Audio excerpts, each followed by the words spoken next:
Hi, my name's Trevor Shand, the educating entrepreneur. I'm here with Johan Samanta. Some, is that right? Okay. Johan and I have known each other for years. We raced in a series called 24 Hours Lemons together. We've had a lot of fun together. But he's also a brilliant entrepreneur.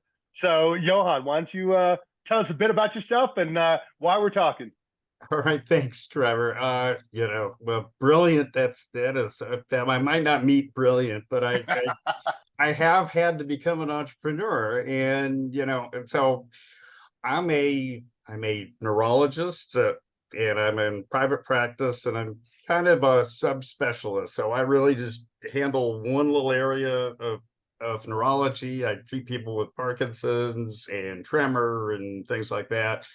It's called movement disorders. And, uh, you know, like a lot of doctors 50 years ago, I'm in private practice. The thing is, I'm becoming kind of more and more the outlier, the one or two doctor practice, and especially in really specialized areas. But, I kind of got got down this path basically, when I was done with my training.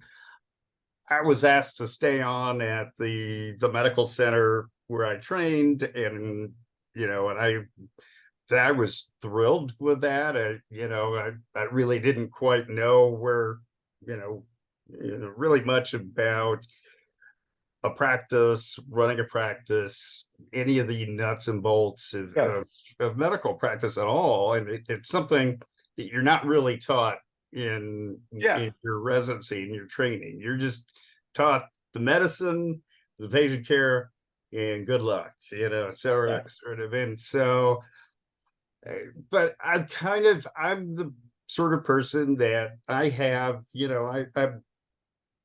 I learn and I work on my craft, and I believe in, my way of doing things. And I believe in my, and when you're a doctor, you have to make sure your results, kind of reflect that. Yeah. But, in what I found that was really frustrating is, you don't get a lot of say in how you practice medicine sometimes in a big group or in a hospital setting. Yeah. There's a structure in there. You have administrators that really don't know what you do. They don't really understand like what you're doing with, in terms of patient care, but they're sure you're not doing it as efficiently as you could be, and You can save a those nickel here. things. Yeah. And so I'm not the kind of person, I realized pretty early, I'm not the kind of person that's going to be a very happy camper, 20 years into that. So, Yeah. uh, I, I and a colleague took a big leap, and we opened up our own private practices. And I will tell you, I mean, it was, it was a very scary experience, but Mhm. it ultimately incredibly rewarding. But Yeah. we really were learning on the fly. Yeah.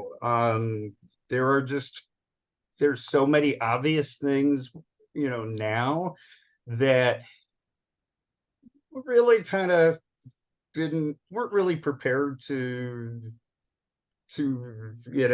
deal with, or really maybe understood just how make or break they were. Yeah. Simple things like, all right, how do we make sure that the phone calls and things that we're doing are getting logged so that we have a record of them, because it's not going to a central call center. It's my medical assistant, that's Yeah. her and I, we have to have a system there. How do we make sure, this is really what kills most small practices, is the fundamental thing of billing and collections. And there's a tendency for people in medicine to be like, well, I'm not a business person, I just want to be a doctor. Yeah.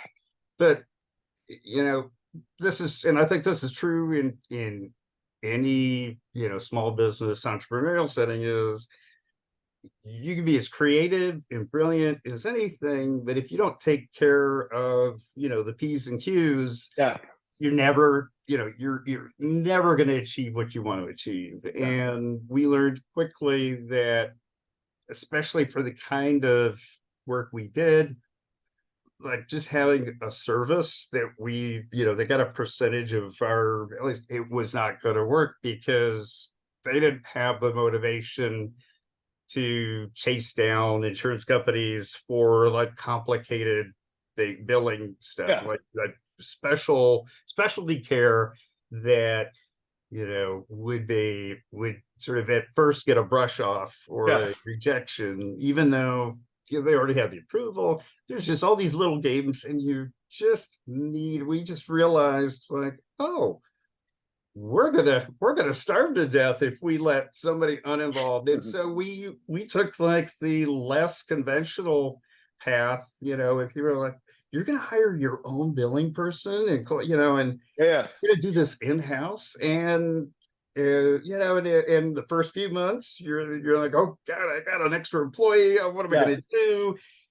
And I would say that within a month and a half, between just getting our AR down, Yeah. from everything that hadn't been collected, they had already paid for themselves for like a year. That was Gotcha.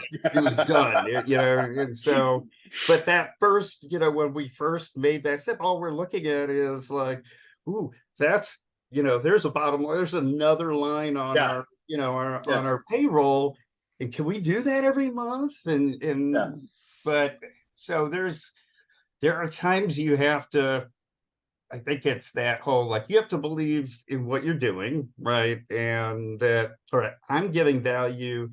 I I'm doing my job. I'm doing what I really care about and I'm passionate about. And I think I'm doing it well, but maybe I'm not the best person to follow up on whether I got paid or whether Yeah. this insurance company Yeah. did the approval, and I need a P's and Q's person. Yeah. And in our in and in medical practices, that's usually sort of an office manager slash billing person. Um, the whole thing about sort of being a boss too Yeah. is something you have to learn and really think about. I'm definitely not like the surgeon, everybody go do this, I'm gonna have a hissy fit if this Yeah. isn't right or that. Yeah. We have, you know we have three non-physician employees. Our shortest tenure is 5 years, and my medical assistant has worked for us for 15 years. Wow. Our office manager started out as our biller, and he has been with us for 18 years. Wow. Uh, you know, Yeah. and what you find too is like stability, patience. That's a good, that's a customer friendly thing. At Yeah. least in medicine, I get all the time. I get patients commenting when I come in the room. I really appreciate Priscilla. If I call, she's so helpful. If I have a problem with a prescription or Yeah. something, and I think that, those are the little ways. I can't compete like with a big hospital. I can't walk you down the hallway and put you in an MRI, or Yeah. or go down the hallway and get you the other specialist for something. But what we can do is, if you call, you're actually going to talk to somebody, and they Yeah. actually have ownership of that Yeah. conversation, and they're invested in it. And it's not a call center, in the middle of a hospital or in some other city. There's some personal component. And I think Yeah. that's obviously something when you're starting a business is, well, what's going to set you apart? I mean, Yeah. besides just your product or what you're doing, Yeah. it's well, I mean, your customer service is part of your product, right? In a Yeah. sense. I mean, or 100%. that patient customer experience is important as whatever thing they got out of you at the end of that, Yeah. whatever they buy, take home, whatever you did for them, what service you provided. Yep. It's, if they felt like they had to call you 20 times to get an answer, they're way more likely to, check with somebody, look for other options the next time, right? Yeah. So I think for me, this kind of came naturally just because the doctors I was exposed to growing up, like my pediatrician, he was super hands-on. He was like very old school, like he even scolded me about my grades when I told him I wanted to go to med school. So, like he was just, there was not, he knew, he didn't just look at a chart and go, oh, this kid is this old, he needs the shots. Like knew me, and so I've kind of always tried to model that. And, I mean, me, I'm pretty social. I really like, part of what I love about what we do is, is the community of it. Yeah. And so for me, part of my brand, if you will, is, this is not we don't do 15-minute video visits. We do, you at least an hour for a new patient. Our follow-ups are 30 minutes. And that means we have to be really efficient on the back end, on the businessy side, and not, and make sure we are getting reimbursed. We're getting reimbursed the right amount, and that, and that we always have offs and things like that. And so we've learned and try to streamline the best we can, or systematize things the best we can, to be really organized about, new patient, they need to have A, B, and C, where, we need to get them in within so many weeks so that we're not this yet another sort of big entity that, oh, we'll see you in 6 months. Yeah, definitely. A thing that's killing you right now, it's like, so 6 months is a long time. Someone's killing you, right? Right. So, and even if it's just emotionally, you feel like it's killing you. You just, you want some. It's a long time to hold out hope. So. And that's, I think, one of the things that I think that people miss is, I think, especially for what you do, like having that consistency, right? Many people, I'm guessing, who come to you are in a whole new place. So there's a lot of unknowns. And then having you and your office be that consistent rock really provides a value that you wouldn't necessarily, think of or learn, like you said, in a medical program. No one's going to teach you. Consistency is going to really put you people at ease and make them feel more comfortable. And that's going to make, them happier, and it's probably going to make their treatment go better as well, right? So they've got some consistency. Yeah.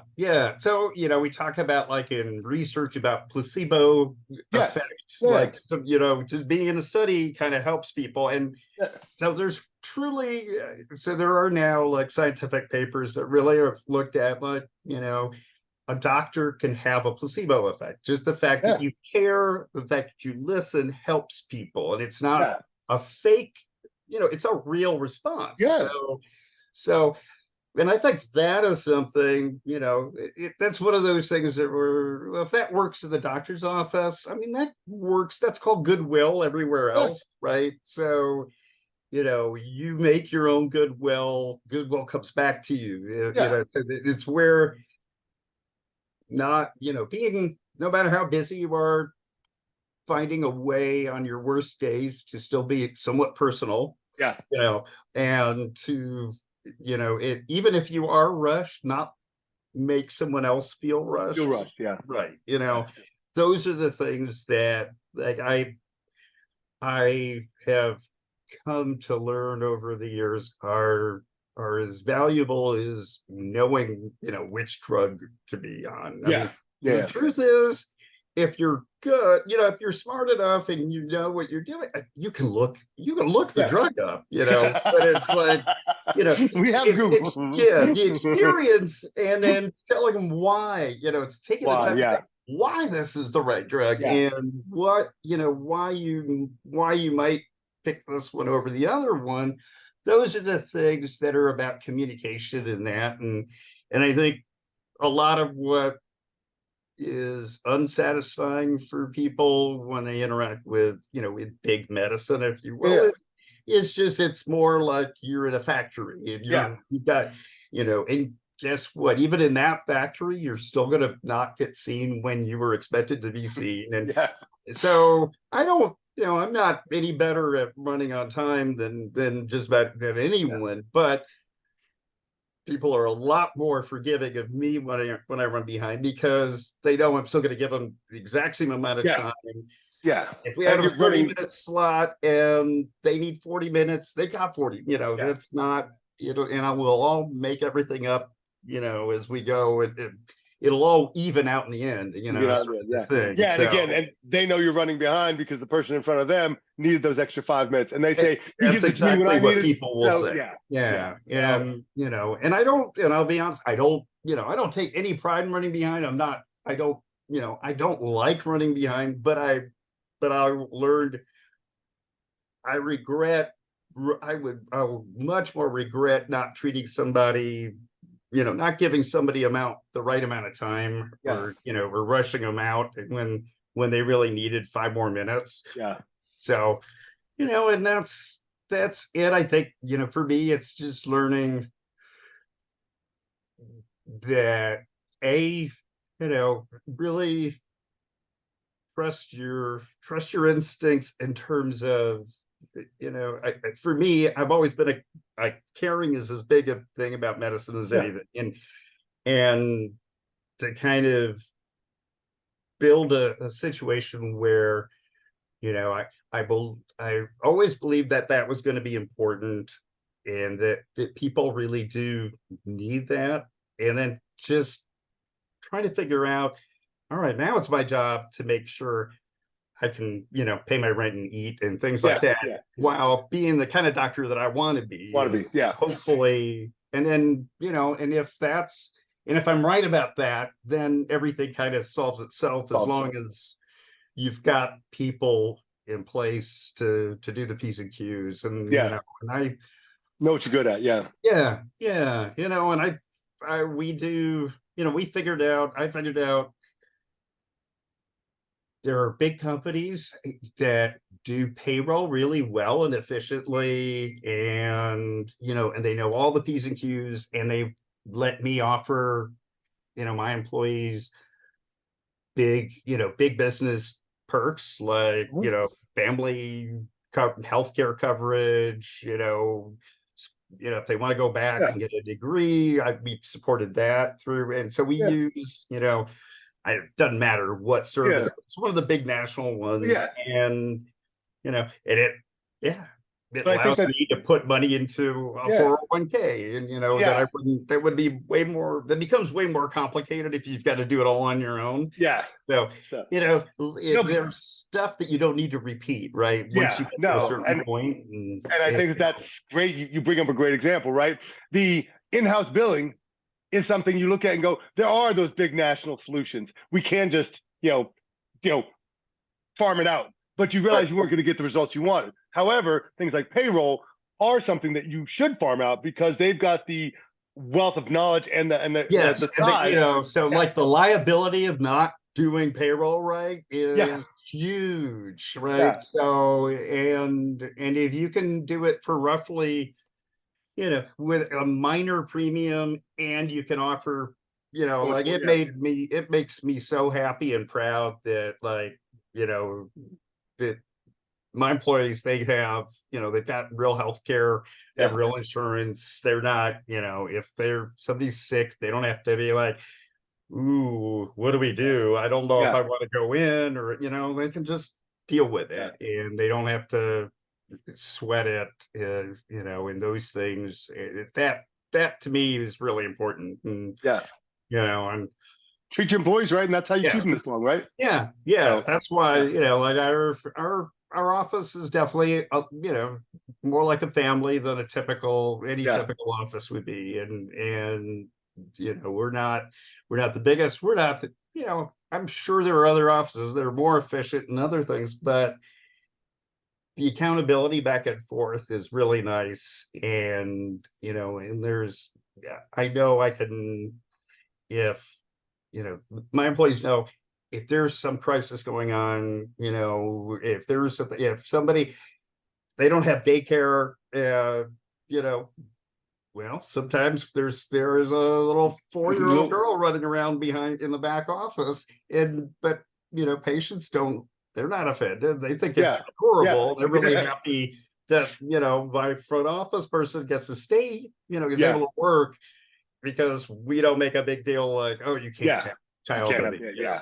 yeah, yeah. so that's one of those things where you figure out what's What's right, important? and And what's that's, yeah, important and what works. So obviously that's not going to work, in some situations. But uh, here we looked at them and said, like, what's the worst that's going to happen? yeah, I would much rather everybody is here and not worried about, some, yeah. split attentions and things. So So, so again, you mentioned when you started off, you decided to break away and do your own thing. A lot of entrepreneurs really like that. They like getting out again, like you said. They don't want to be part of a cog in the machine, right? They want to go right, do their own thing. That being said, it's as much as we'd love to have, we step out, we start a business, and it always goes great. It often doesn't. How do right. you, yeah, how do you stay motivated? What were those times when things weren't going well and you're like, did I make the right choice? How do you stay motivated? What did you do? What were some tools you used? What would you recommend to somebody new?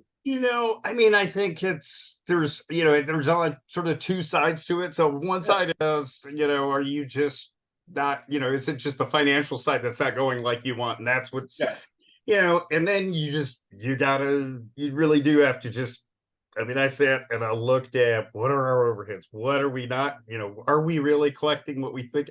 Are we billing the right amounts? I mean, I really, there have been a few times where it's just like, man, I feel like I'm working really hard, and it doesn't quite seem like this is yeah, adding up. And and sometimes it's as easy as just identifying, like, a couple little things that just had, either we hadn't been paying attention to cost control on, or where maybe there had been, like a particular insurance company has changed something and we were a step behind, and now, what they were covering or how they were covering had changed and we didn't catch up on it. So sometimes it's little stuff. It's just yeah, like, oh, go back and look at the books or look at the details. But then there's I think for me, like, okay, just the whatever life work balance stuff, or am I excited to come in the office every day? yeah, For the most part that's always been like, yeah, I really am. But there have been periods where maybe uh so when you're a subspecialist, it's kind of like you're supposed to be the expert in this, on whatever it is you're doing. And we had always, part of that for me had always been doing research, clinic, like drug trials and things like that. And that was something sort of after a few years of being in private practice, I realized, like, boy, I'm not sure that I feel comfortable hiring somebody who is like a research nurse and these things. So we had worked with a hospital for a while, and their commitment was just not great. And yeah, so, and then we were not ready to commit to a whole, like, somebody that would basically be making as much as another doctor, and not knowing if we would have enough work for them. And that's one of those things where it's like, okay, how's that going to work out? yeah, It was a little too scary for us. So we kind of stepped out of doing research for a few years. And then, but that had always been something that had gnawed at me. It's like, okay, there has to be a way so that I don't have to send my patients to one of the big yeah, hospitals for so they can be maybe in a new drug study or something. yeah, And so I finally for me, it was being patient and keeping up my contacts with my Gotcha. colleagues around the Yeah. city. And I finally got approached a couple of years ago by a group that was a physician-led, clinical Yeah. research group. And now I do, new drug trials for my Parkinson's patients. Yeah. It spreads me a little thin again, but I'm one of those. I say yes until I Yeah. run out of until I suddenly realize I haven't been to the dentist in 3 years or something, and I think, okay, I better rein this in. I gotta get my okay, I forgot about Yeah. something's got to fall off at some point. So Yeah. for me, it was that it was worth kind of at least, it took me probably 8 years to find the right circumstances where I got to keep my independence. I felt like the integrity and the commitment was there from the group that I'm working with, and I could, I basically just am contracted there.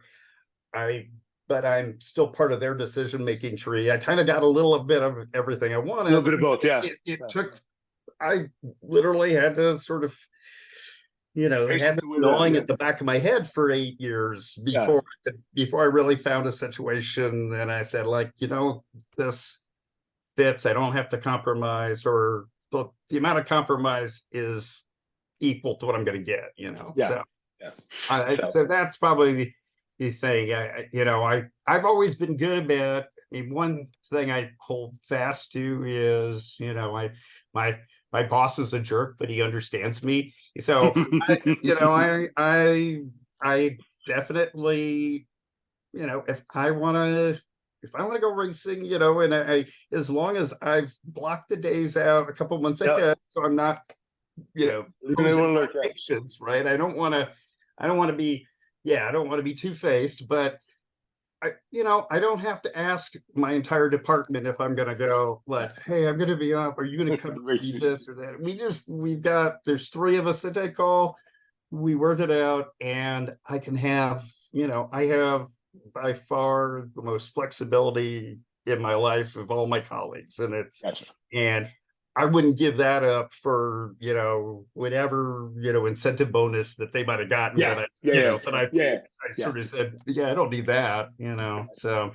Well, that kind of leads us into our last segment here. To take us out on a high note, you got a minute or two, encapsulated story about what's a great day that you can tell us all about.